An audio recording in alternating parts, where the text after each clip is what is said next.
Bienvenue sur le podcast Le Cheveu Miroir. Je suis Mademoiselle Petit Pois, coiffeuse dans mon hair truck. Je suis aussi coach capillaire holistique car j'ai l'intime conviction que les cheveux sont l'ultime terminaison nerveuse de tout notre être. J'ai comme mission personnelle d'aider les femmes à retrouver une véritable connexion à elles-mêmes, renforcer leur confiance intérieure, maîtriser leur apparence capillaire et leur image afin qu'elles puissent rayonner de l'intérieur vers l'extérieur. Dans ce podcast, tous les mercredis, je te partage mes connaissances et mon expérience en matière de soins capillaires holistiques. J'aborderai des sujets tels que l'alimentation pour les cheveux en santé, des techniques de coiffage, des reconnexions à soi, des produits capillaires à privilégier, ainsi que des conseils pour maintenir un équilibre émotionnel et spirituel pour faire de tes cheveux ta couronne de reine. Alors, si tu es prête à embrasser ta chevelure de rêve et à t'engager dans un voyage de découverte et d'amour de soi, installe-toi confortablement et laisse-moi t'accompagner dans cette aventure capillaire passionnante.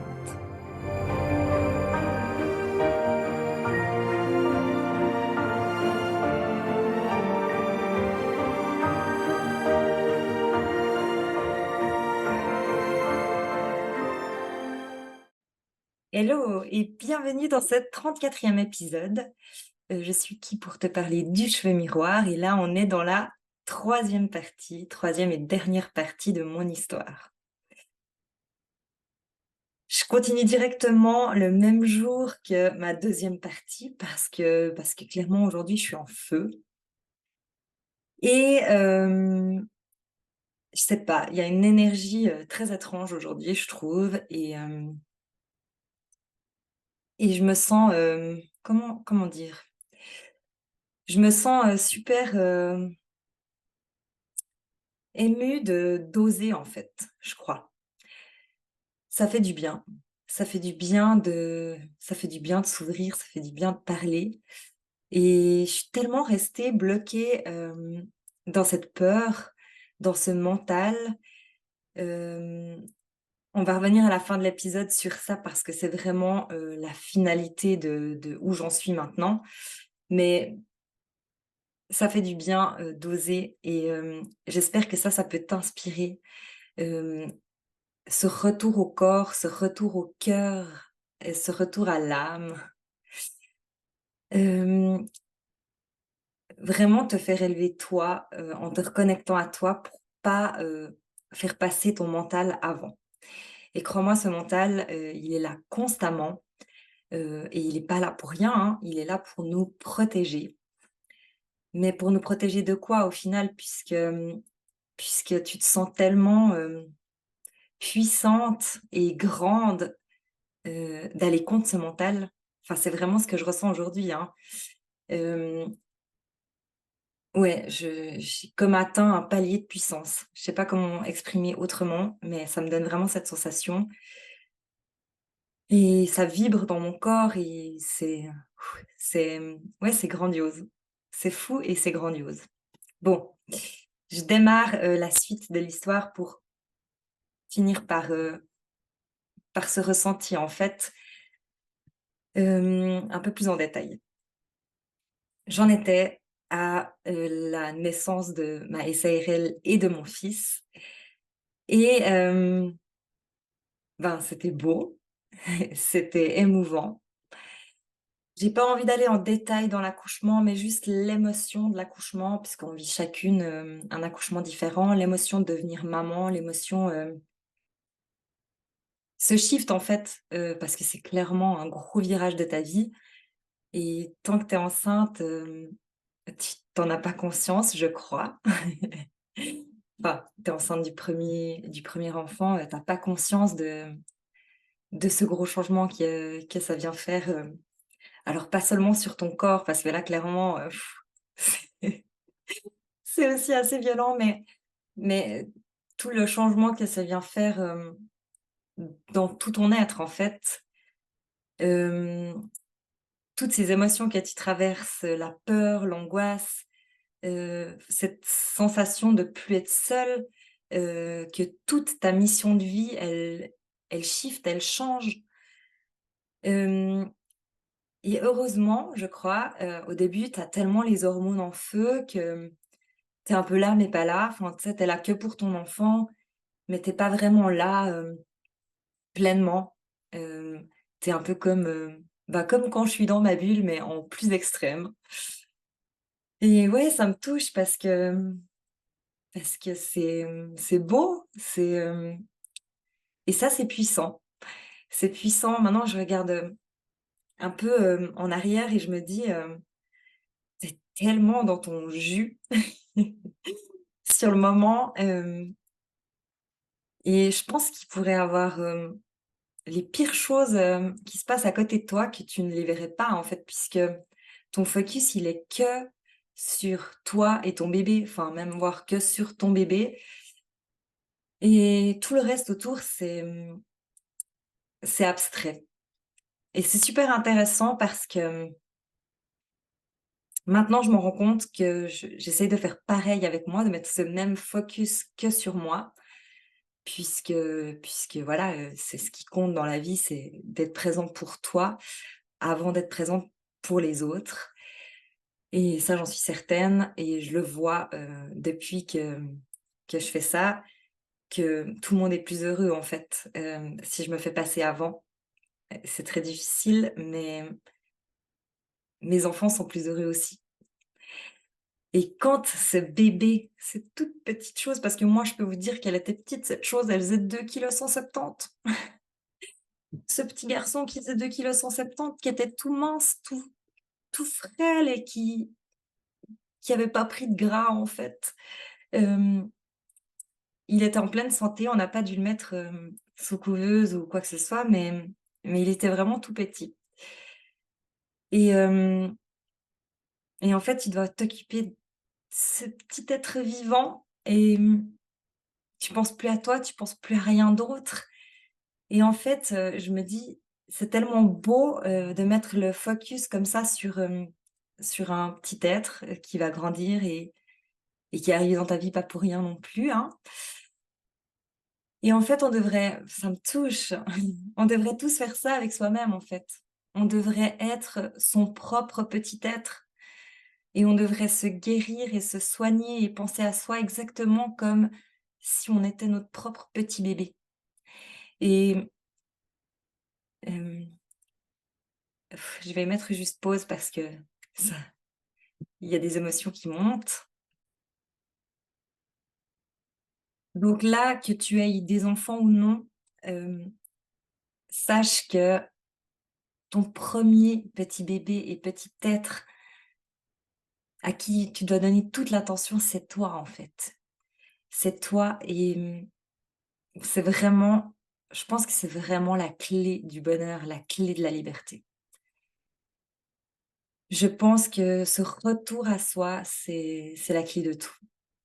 Alors après, on va pouvoir le faire, par le cheveu, par le corps, par des respirations, par du yoga, par plein de manières différentes. Moi, j'ai choisi le cheveu parce que voilà, j'aime vraiment ce cheveu.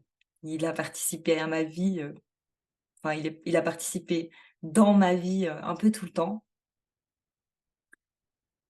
et peut-être que c'est ça ma grande mission, en fait, c'est de faire connecter à toi, à ton être, te rendre importante par le biais de ton cheveu. Enfin, c'est ce que moi j'imagine là maintenant. Hem, pour continuer, parce que je suis un peu émue là, la naissance et tout, c'est, alors pour continuer, il y a eu le covid après, donc on est allé chercher mon AirTruck, au nord de la France, que j'avais fait faire sur mesure, avec, mon petit bébé qui avait 4 mois. Donc c'était une jolie péripétie. Et bref, bah, pour si tu veux les détails, bon, j'arrive là-bas, on prend le truck, on repart, on roule, c'est mon mari qui roule d'abord avec le AirTruck parce qu'en fait, moi j'ai pas osé dire, mais j'étais ultra flippée de conduire ce gros machin, sur des petites routes du nord. Donc j'ai juste dit, je crois que j'ai donné une petite excuse du genre, «Ah, le AirTruck il est fumeur, si jamais». Puis mon mari il a dit: «Bon OK, alors, je roule avec le AirTruck», et voilà. Et quand on arrive sur l'autoroute, je lui dis: «Bon, je pourrais quand même conduire mon camion ou comment?»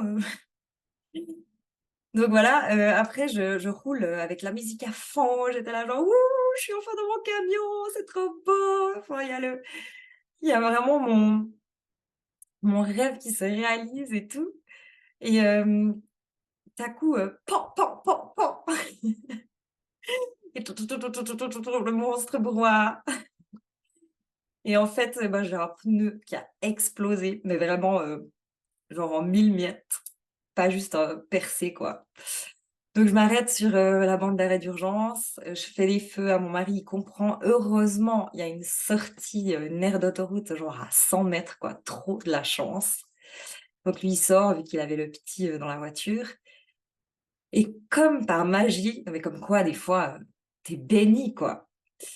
Il y a, parce qu'en France déjà les sorties, il y en a tous les, je sais pas combien de temps, c'est assez, rare.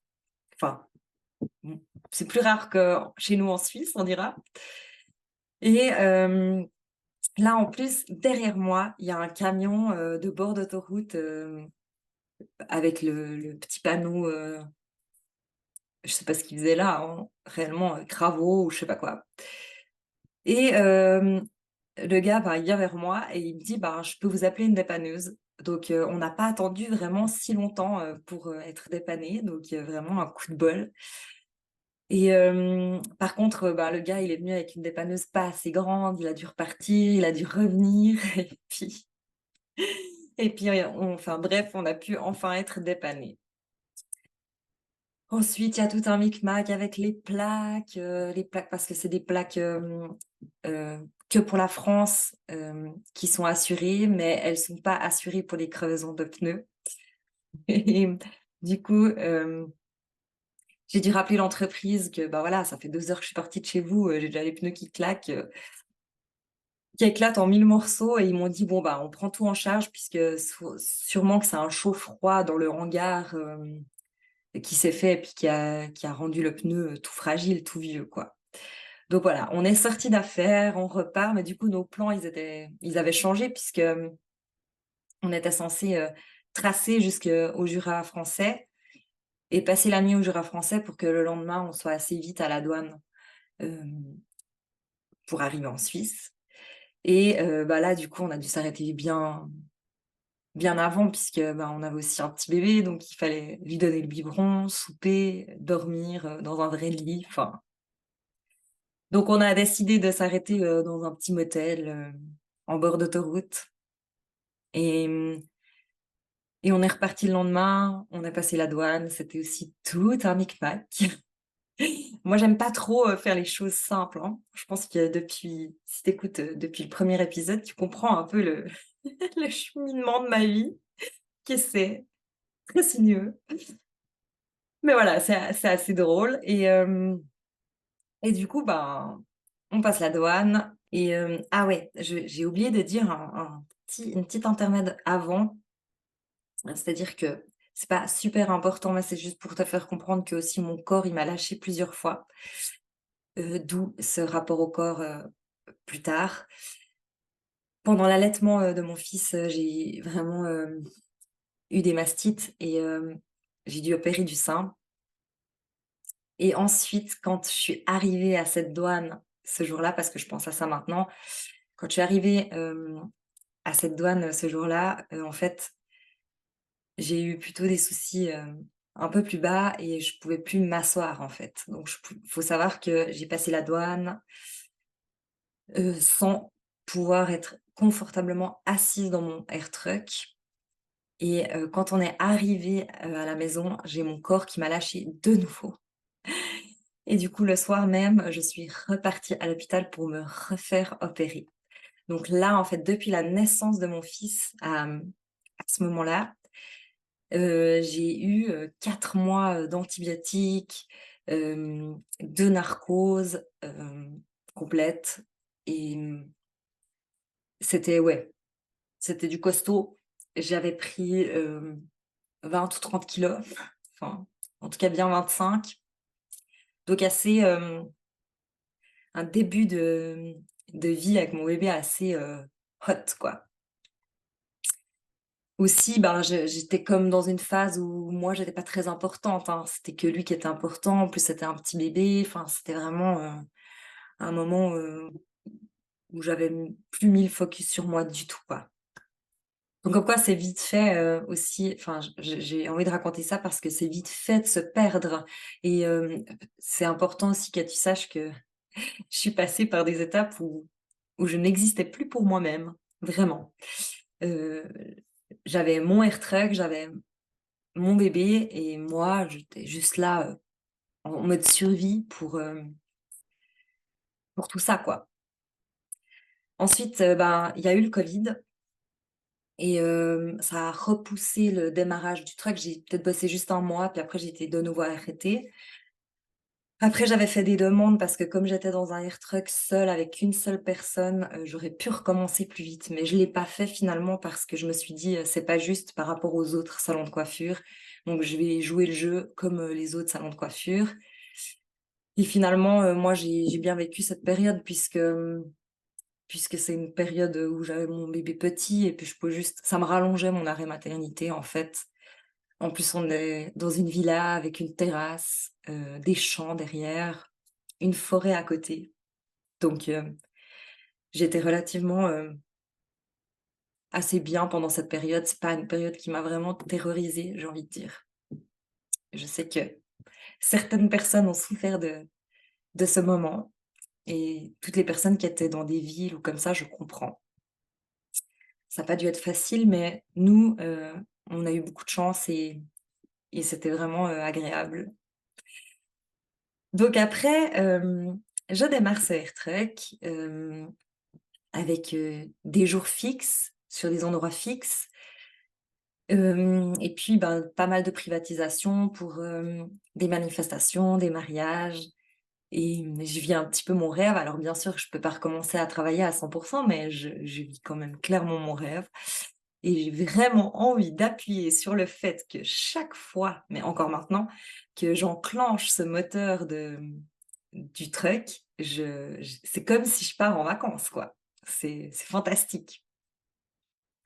Donc voilà, hem et ensuite, ben, passe une année, enfin 15 mois, j'apprends que je suis de nouveau enceinte et quand mon fils a 2 ans et 1 mois, j'accouche de mon deuxième bébé et qui est une fille, en l'occurrence. Et là, ben, c'est bien. C'est bien, c'est facile, on a déjà fait, on est déjà passé par là. Donc easy, les doigts dans le nez. Et je te dis ça a une importance parce que c'est un peu nos croyances aussi.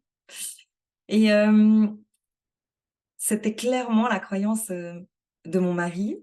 C'était un peu moins la mienne parce que moi je me suis dit, enfin je pense que j'étais un peu plus réaliste. Je me disais: «Bah non, parce que c'est pas la même chose, c'est 2 donc c'est pas du tout la même chose». Mais lui, en même temps, il a rouvert, une succursale, de son entreprise, donc il y avait vraiment de nouveau plein de choses en même temps et peut-être qu'il avait vraiment beaucoup le focus, là-dessus aussi et il se dit: «Ben, Chloé, c'est une warrior, elle sait faire» et il a clairement délégué.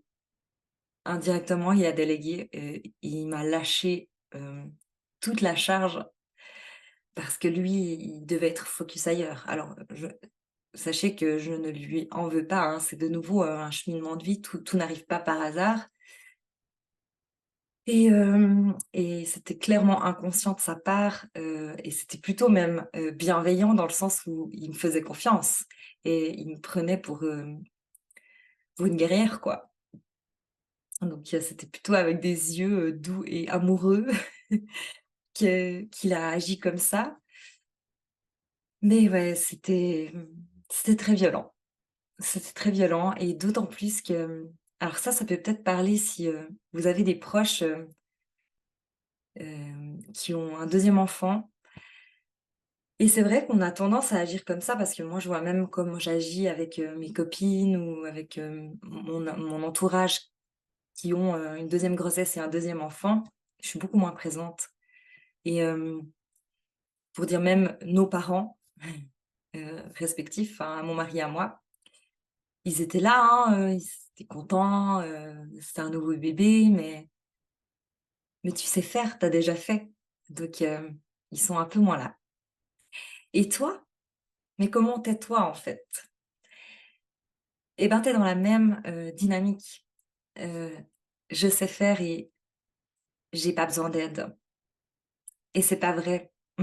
C'est pas du tout vrai, en fait, c'est un gros moment à passer où tu as besoin d'aide, que ça soit un premier enfant, un deuxième enfant, un troisième enfant, un quatrième enfant.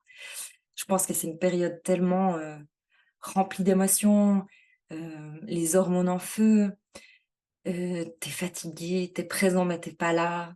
Tu es comme dans cette bulle,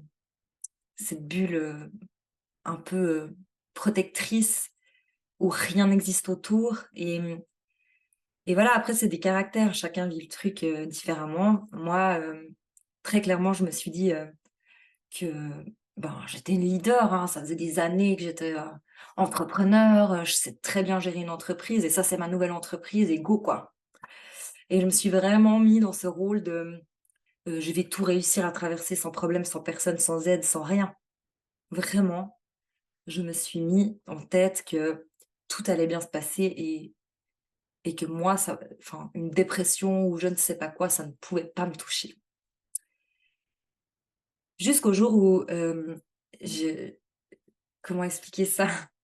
Je faisais beaucoup de cauchemars, mais beaucoup, beaucoup. Je rêvais tout le temps que mes enfants mouraient.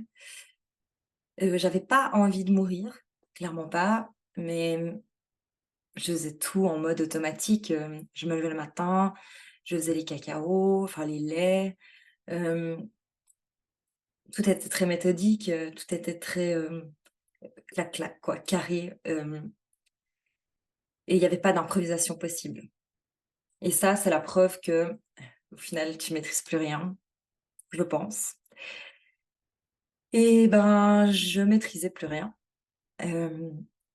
J'osais plus baigner mes enfants, j'avais peur de les tuer. Il y a plein de choses comme ça qui sont arrivées qui étaient très, indescriptibles. Indescriptibles parce que c'est tabou, parce que tu vas pas parler de ça, quoi. Tu vas pas te di puis au fond de toi, tu te dis: «Je suis pas folle, je perds pas la tête, je suis là, je suis vraiment présente, tout va bien». Mais en vrai, tu es pas là. En vrai, tu es un peu comme mort à l'intérieur de toi, quoi. Et tu survis juste pour, tes enfants. Juste pas parce que, parce que voilà, tu peux pas lâcher en fait. Tu as des enfants.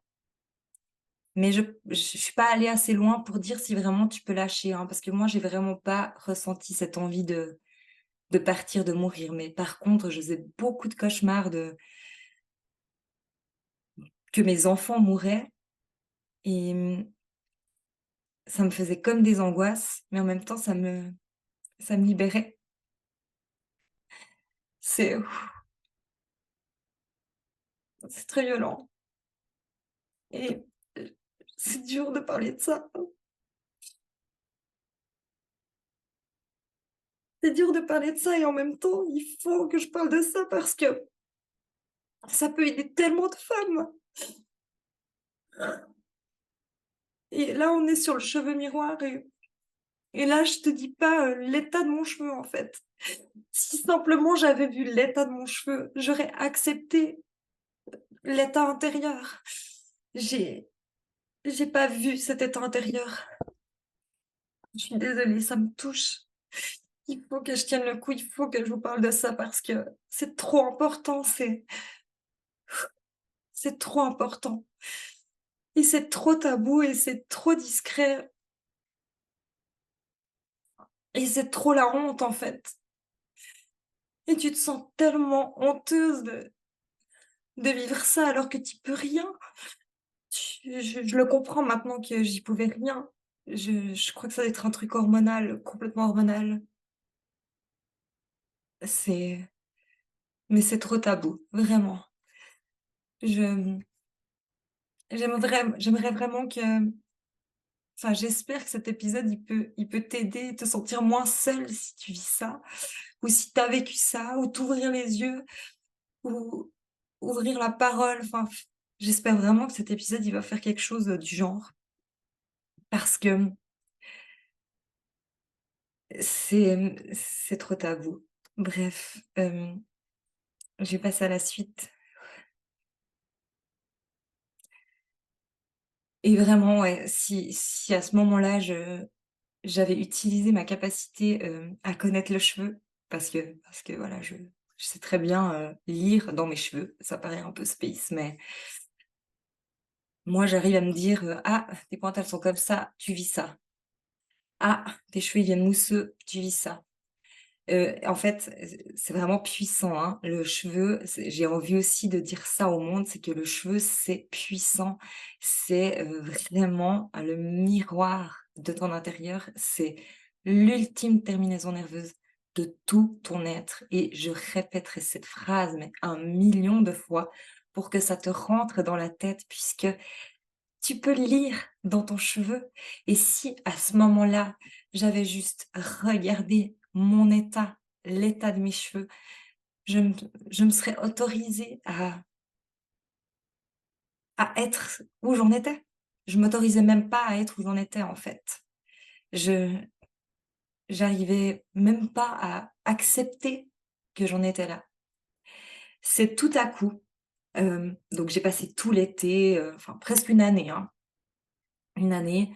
Ma fille, elle est de d'octobre, donc j'ai passé encore les vacances d'été et juste en rentrant des vacances d'été, un soir, je me suis posée devant la télé. C'est assez rare que je zappe comme ça des trucs et je tombe sur une émission comme quoi, de nouveau, quand ça t'arrive contre, ça sert à quelque chose et cette émission, pouf, elle m'arrive contre et c'était, «Ici tout commence» ou un truc du genre, sur, la dépression postpartum. Et je reste comme ça, figée, j'ai tout mon corps qui se crispe. J'écoute, j'écoute, j'écoute, j'écoute, je prends les infos et tout à coup, j'explose. J'explose, littéralement, j'explose. Faut savoir que mon mari, le soir, des fois, il va dehors, fumer un cigare. Bref, il n'était pas là, il était dehors. Et quand il rentre, j'arrivais pas à m'arrêter de pleurer, hein. Sérieusement, je pense que j'ai pleuré, 5-6 heures d'affilée. À pas m'en remettre en fait, avec comme tout des pleurs d'angoisse et je lâche, je lâche, je lâche et ça devait sortir en fait et c'est comme si, bah, en fait, quand il est rentré, j'ai pas réussi à lui parler, mais je lui ai dit juste: «Regarde cette émission parce que c'est exactement ce que je vis et j'ai besoin de juste de pleurer là». Donc bon, il m'a consolée. Il était trop chou, mais mais il acceptait pas forcément. Il acceptait pas forcément parce que pour lui, j'étais tellement une guerrière. Et je crois pas qu'encore maintenant, il est OK avec ça, hein. Je crois pas qu'il lui, il se dit: «Elle s'est fait un film». Elle était pas du tout en dépression. Ça n'est pas arrivé. Donc c'est assez drôle aussi les proches, hein. Quand j'ai parlé de ça à mes parents, ils m'ont dit: «Ouais, tu exagères un peu». Mais tu crois vraiment autant? Et c'est pas pourtant c'est pas des gens qui sont pas à l'écoute, c'est juste que c'est difficile à voir, tes proches, comme ça, quoi. Quand tu les connais, tu sais qu'ils sont forts, qu'ils sont joyeux, qu'ils sont vivants et que tout à coup, bah, ils peuvent s'écraser parce que c'est humain, et bah, de nouveau, ça doit faire partie de mon chemin, hein, faut croire, puisque aujourd'hui, peut-être que je peux venir te parler de ça et que ça aide, certaines personnes ou certains proches qui doutent, qu'il se passe ça proche de chez eux et voilà, j'espère juste que ça va aider. J'ai vachement dérivé, mais je crois que c'était important. Donc enfin non, j'ai pas dérivé puisque c'est mon parcours de vie et c'est ce que je t'avais promis dans cet épisode. Mais j'ai plus parlé de coiffure vraiment. Mais ça a changé ma vie, en fait, puisque je suis là aujourd'hui et j'ai fait tout un cheminement après qui fait que c'est magnifique, tout ce que j'ai vécu après. Et c'est magnifique que je sois tombée sur cette émission et que je me sois pris ce mur, en pleine face puisque je pense qu'il y a que comme ça qu'on peut rebondir, c'est en se laissant aller au plus bas, malheureusement, hein. Et c'est pour ça aussi qu'il faut voir, les obstacles comme, quelque chose de beau parce que, c'est pour quelque chose de plus fort, de plus grand, de plus puissant derrière. Et je pense que si tu vois ta vie, et tes obstacles comme, comme quelque chose de beau, ben, ça peut tout changer et tu peux bah, alors, quand tu es dedans, c'est pas cool, cool, mais si tu sais déjà que: «Ouh, là c'est du costaud, je suis en train de me prendre un mur, ça fait mal, mais après derrière, il y aura quelque chose». Tu vois? Cette confiance parce que c'est vraiment ça, moi j'en suis sûre dans toute ma vie, sur tout mon chemin, à chaque fois que je me suis pris des murs, c'était tellement beau après, c'était tellement, un escalier, géant, qui que j'ai réussi à passer, quoi. Donc après ça, bah, pas le choix, hein, focus sur moi.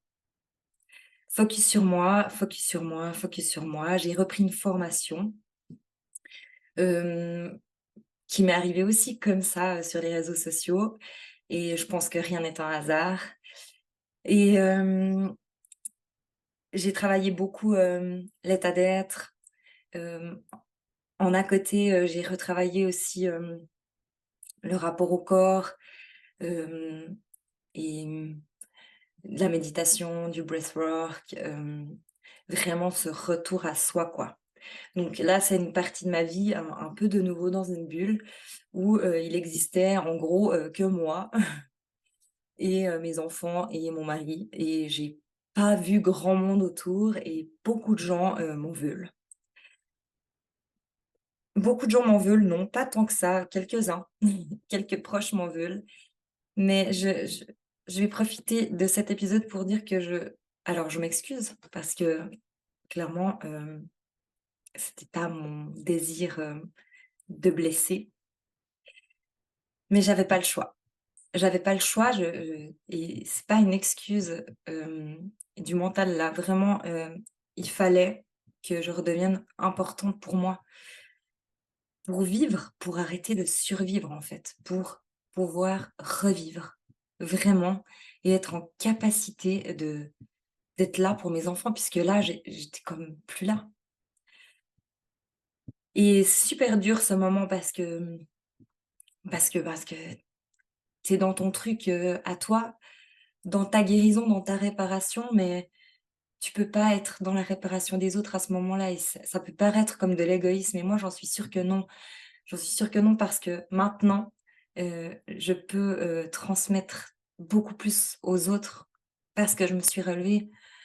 Alors que si j'étais restée dans cet état, j'aurais servi à rien pour personne et quand tu es dans une grosse chute, bah,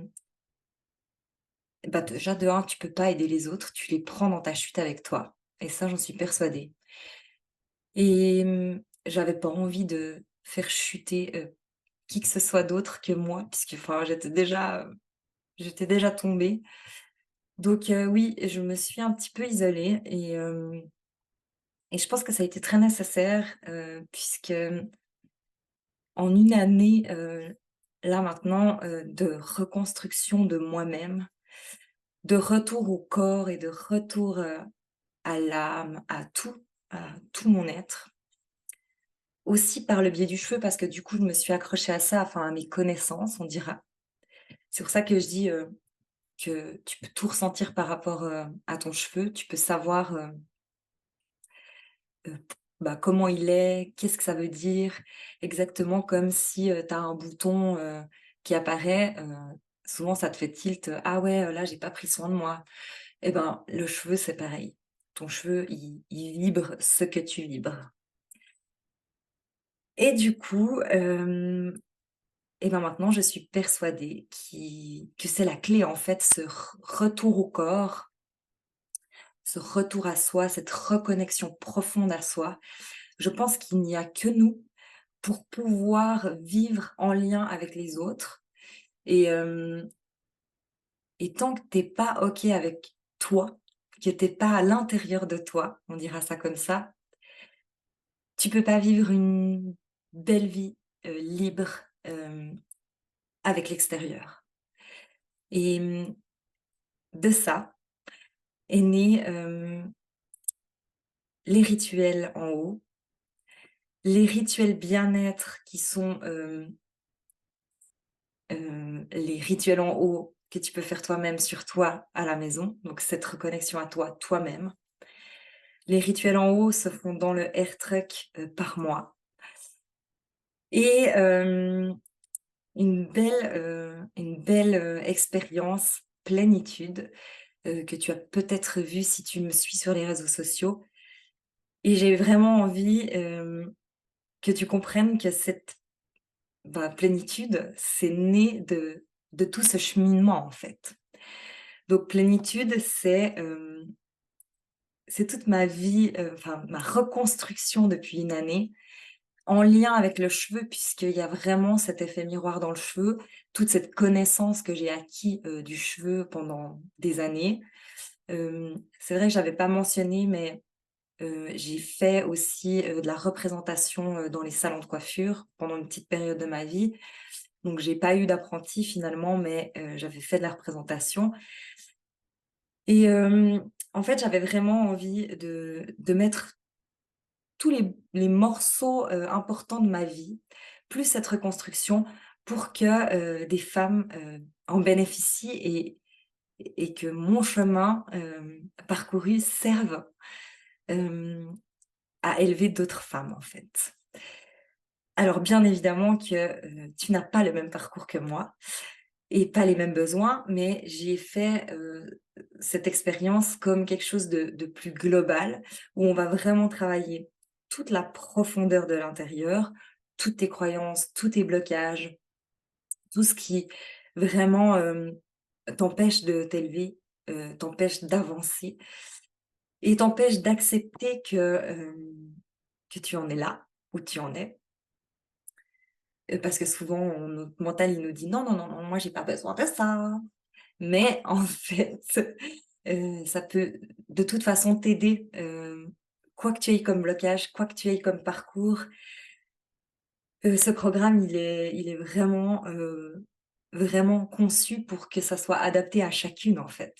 Puisqu'en fait, moi, je vais pas faire le travail, hein. Clairement, cette expérience, c'est toi qui vas la faire avec ton vécu, avec, ta vie. Ça a juste été conçu, bah, avec tout ce que moi j'ai utilisé pour me reconstruire, pour que toi aussi tu puisses t'élever, gagner en puissance, devenir lumineuse, rayonnante, hem et savoir, ouais, être sûre de toi, en confiance, je sais pas comment dire, c'est tellement beau ce que j'ai vécu puisque j'ai été tout en bas et je vais pas dire que je suis tout en haut parce qu'on n'est jamais arrivé tout en haut et on n'a jamais atteint la dernière plénitude. Mais là, j'ai atteint un palier de plénitude et peut-être que j'en aurai bientôt un autre et peut-être encore un autre et voilà. Et ça, pour moi, c'est justement, ce qui est beau dans la vie. Donc là, si tu as envie, d'aller à ton premier palier de plénitude et ben, je te fais vraiment, ce travail de l'intérieur à l'extérieur avec tout l'effet du cheveu miroir. Puisque si tu comprends ton cheveu, si tu comprends comment il vibre, comment il est, si tu sais comment ça fonctionne, ben, de un, ça te donne l'assurance, la confiance pour le maîtriser et de 2, ça peut aussi te faire revenir à l'intérieur de toi. Ça peut te faire revenir à l'intérieur de toi en le comprenant et aussi, par des actions toutes bêtes sur ton cheveu, hem, telle une méditation ou un breathwork, qui vont, te remettre en connexion avec toi, ton intérieur, te reconnecter à toi, en fait, ton corps, ton âme. Ça te met des petites bulles de reconnexion. Alors ça peut être, c'est un peu abstrait là comme j'explique, mais ça peut être avec un brossage en conscience, avec des huiles végétales, des huiles essentielles, un massage, et voilà. Tout tout ce qui fait le rituel. Le rituel, c'est une partie de plénitude et voilà. Et le but, c'est de guérir et d'atteindre ta première plénitude. Et pour la suite, ben, à partir de maintenant, ça sera mon cheminement jusqu'à ma prochaine plénitude. Et ben, si tu as aimé ces 3 épisodes, si ça te parle, tout ce que je te dis là, si toi aussi tu as envie de trouver ta plénitude, et ben, tu peux continuer à me suivre à partir de maintenant, toujours au travers du cheveu. On va aller vers ma prochaine plénitude, donc je vais te partager aussi, sur les réseaux sociaux un peu tout ce que je vis puisque quand tu te prends des murs, ça sert toujours à quelque chose et le fait de faire le chemin avec moi, ça peut peut-être, te faire des flashs comme ça, dans ta vie, hem et te servir, tout simplement. Tu retrouves, plénitude dans la barre d'infos, c'est tout bien expliqué, et j'espère vraiment que tu rentreras dans mon univers, et puis que tu puisses t'élever, hem, que ta couronne de reine puisse enfin briller et que toi, tu puisses gagner en puissance. C'est tout ce que j'ai envie à partir de maintenant, hem, c'est de transmettre, cette belle expérience, à beaucoup de femmes et et voilà. Désolée pour mon petit moment d'émotion, mais ouais, c'était puissant, hein, cet épisode. Ça fait aussi du bien. Ça me fait du bien et merci, merci si tu m'écoutes, jusque-là. Vraiment, ça me touche et je te dis à mercredi prochain. Bye.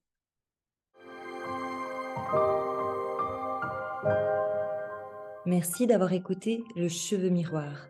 J'espère que tu as trouvé des conseils et des inspirations pour prendre soin de tes cheveux de manière holistique. Si tu as des questions, des suggestions ou si tu souhaites partager ton propre parcours capillaire, n'hésite pas à me contacter. Tu peux me retrouver sur Instagram et Facebook sous Mademoiselle Petit Pois. On se retrouve mercredi prochain pour un nouvel épisode. En attendant, continue à prendre soin de toi et de tes cheveux afin de rayonner.